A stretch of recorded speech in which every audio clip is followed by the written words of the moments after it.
तो चलिए आज के इस विश्लेषण में सीधे डाइव इन करते हैं।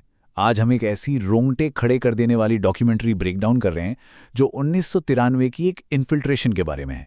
ये लिटरली वक्त के खिलाफ एक ऐसी रेस थी ना, जहां हार और जीत के बीच मार्जिन ना के बराबर था। एकदम edge of the seat story है ये, जिसके हर एक डिटेल को हम बारीकी से समझेंगे। अब जरा सोचिए, महज 10 सेकंड, जी हाँ, सिर्फ 10 सेकंड। इन चंद सेकंड्स ने कैसे देश के सबसे आइकॉनिक मॉन्यूमेंट्स में से एक पर हजारों जानों को एक भयानक त्रासदी से बचा लिया। इसी सवाल का जवाब हम आज क्रमबद्ध तरीके से इस टाइमलाइन में ट्रेस करेंगे।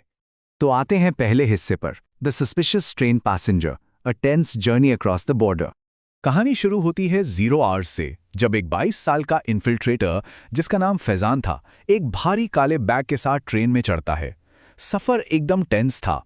करीब 18 घंटे बीतने के बाद जैसे ही ट्रेन बॉर्डर क्रॉस करती है, फैजान पैनिक करने लगता है। माथे पर पसीना साफ दिख रहा था। उसका ये एक्सट्रीम एंजाइटी और घबराहट उसके ठीक सामने बैठी एक पैसेंजर सुनीता देवी नोटिस कर लेती हैं। फिर रात के करीब 11 बजे अंधेरे डिब्बे में टिकट एग्जामिनर यानी टीटीई आते हैं और उससे उस हैवी बैग के बारे में सवाल जवाब करते हैं। अब यहां देखिए कि फैजान कितना चालाक था। अपने उस डेडली कार्गो को बचाने के लिए उसने तुरंत एक झूठी कहानी गढ़ी। टीटी से बोला, ये मेरी किताबें और कुछ पुराने औजार हैं, मैं एक मजदूर हूं। बस इस एक क्विक झूठ के सहारे उसने टीटी के शक को किसी तरह टाल दिया। आगे बढ़ते हैं दूसरे हिस्से की तरफ, arrival in Hyderabad. The plot is set in motion. अगले दिन दोपहर एक नए और बिजी शहर में आते ही ये प्लॉट असली रूप लेने लगता है। डॉक्यूमेंट्री में उसकी एक चिलिंग फोन कॉल हाईलाइट की गई है। फैजान एक पीसीओ से अपने हैंडलर को कॉल करता है और कहता है, अस्सलाम वालेकुम भाईजान, मैं पहुंच गया हूं। वहां से रूह कंपा देने वाला जवाब आता है, अपना काम याद रखना, अल्लाह तुमको जन्नत देगा। मतलब ये कॉल उस डिस्ट्रक्टिव प्लान का ऑफिशियल किक ऑफ था। उसके बाद वो चारमीनार जाने के लिए एक लोकल ऑटो रिक्शा हायर करता है। लेकिन यहीं पर उसने एक ऐसी गलती कर दी जिसने आगे चलकर सब कुछ बदल दिया। फैजान ने ऑटो ड्राइवर को 500 रुपए का नोट दिया और चेंज लेने से मना कर दिया। एक आम सा दिखने वाला लड़का जो दावा कर रहा था कि वो लोकल है, वो इतनी मैसिव टिप क्यों देगा? इस एक विशाल ओवर पेमेंट ने उस ऑब्जर्वेंट ऑटो ड्राइवर के दिमाग में खतरे की घंटी बजा दी। तीसरा हिस्सा, the Charminar bomb plot, planting the device. अब क्रोनोलॉजिकली देखते हैं कि इतनी कड़ी सुरक्षा के बावजूद उसने प्लॉट को एग्जीक्यूट कैसे किया। सोर्स मटेरियल क्लियरली बताता है कि सबसे पहले उसने पिलर 3 के पास एक अंधेरा कोना ढूंढा जहां सबसे ज्यादा टूरिस्ट्स सेल्फीज लेने जमा होते हैं। फिर अपने बैग से एक लाल रंग का टाइम बॉम्ब निकाला और डिजिटल टाइमर को एग्जैक्टली 1:15 पर सेट कर दिया। उसके बाद पिलर के एक छेद में बॉम्ब को एक पुराने कपड़े के नीचे छुपाया और अपना खाली बैग वहीं छोड़कर निकल गया। चौथा हिस्सा, अ shocking discovery, a tourist photo changes everything. ये पूरा प्लान पूरे चांस की वजह से डीरेल हो गया। 3 कॉलेज के दोस्त वहां फोटोज ले रहे थे और जब उन्होंने फोटो को जूम किया तो उन्हें अंधेरे कोने में तारों का एक गुच्छा और ब्लिंक करती लाल लाइट दिखाई दी। ये टेक्स्ट कंपैरिजन ध्यान से देखिए। आतंक के सामने रिएक्शंस कितने अलग हो सकते हैं। एक दोस्त सूरज आतंकित होकर तुरंत वहां से भाग गया, लेकिन मोहम्मद सलीम और राकेश, उन्होंने आसपास खेल रहे बच्चों और बुजुर्गों को छोड़कर जाने से साफ इनकार कर दिया और बिना घबराए तुरंत पुलिस कंट्रोल रूम को कॉल लगाया।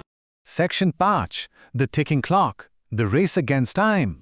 जैसे ही इंस्पेक्टर रंजीत सिंह को डिस्ट्रेस कॉल मिलती है, ये सिचुएशन एक हार्ट पाउंडिंग रेस बन जाती है। वो और उनकी टीम सिर्फ 5 मिनट में स्पॉट पर पहुंचते हैं। पुलिस बहुत तेजी से 500 मीटर के दायरे को सक्सेसफुली इवैक्यूएट करा लेती है और तब एंट्री होती है बॉम्ब डिस्पोजल एक्सपर्ट अकरम की। उन्हें उस एक्सट्रीम प्रेशर कुकर सिचुएशन में एक बेहद कॉम्प्लेक्स सर्किट को डाइसाइफर करना था। डिजिटल टाइमर पर एग्जैक्टली 7 सेकेंड्स, सिर्फ 1 मिनट बचा था और इस वक्त अकरम के सामने एक भयानक चॉइस थी। उन्हें तय करना था कि नीला तार काटें या हरा तार। एक गलत फैसला और आसपास का पूरा इलाका तबाह हो जाता। उस पूरे सस्पेंस के माहौल में अकरम ने इंट्यूशन पर भरोसा किया और नीला तार काट दिया और टाइमर वहीं रुक गया। आपको पता है वक्त क्या था उस समय? टाइमर पर बचे थे महज 10 सेकंड। मौत और जिंदगी के बीच सिर्फ 10 सेकंड का वो फासला। आखिरी हिस्सा, section 6, unity and vigilance, How ordinary awareness prevents tragedies. अब बॉम्ब तो डिफ्यूज हो गया था, पर कहानी यहां खत्म नहीं होती, क्योंकि फैजान अभी भी आजाद था। पर वो शकी ऑटो ड्राइवर वहां आसपास ही था। उसने फैजान को पास के एक बिरयानी स्टॉल से छुपकर तमाशा देखते हुए स्पॉट कर लिया। उस सतर्क ड्राइवर ने बिना वक्त गंवाए इंस्पेक्टर रंजीत सिंह को अलर्ट किया, जिसका नतीजा ये हुआ कि फैजान के भागने से पहले ही पुलिस ने उसे चारों तरफ से घेरकर गिरफ्तार कर लिया। इस सब के बाद सलीम का एक कोट सच में एकदम प्रोफाउंड है।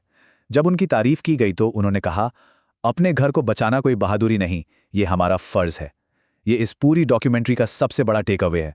अपनी कम्युनिटी को प्रोटेक्ट करना कोई एक्स्ट्रा ऑर्डिनरी ब्रेवरी नहीं, बल्कि हमारी एक बेसिक सिविक ड्यूटी है। तो इस एक्सप्लेनर को हम एक बेहद पावरफुल थॉट के साथ एंड करते हैं। जरा सोचिए, अगर उस दिन उन आम नागरिकों ने, चाहे वो ट्रेन में सुनीता देवी हो, वो ऑटो ड्राइवर हो, या फोटो खींचते हुए वो दोस्त हों, अगर उन सब ने दूसरी तरफ देख लिया होता और सिचुएशंस को इग्नोर कर दिया होता, तो आज हमारा इतिहास कितना अलग होता। ये कहानी हमें सिखाती है कि आम लोगों का बस थोड़ा सा अलर्ट रहना कैसे किसी बड़ी ट्रेजेडी को कंप्लीटली टाल सकता है।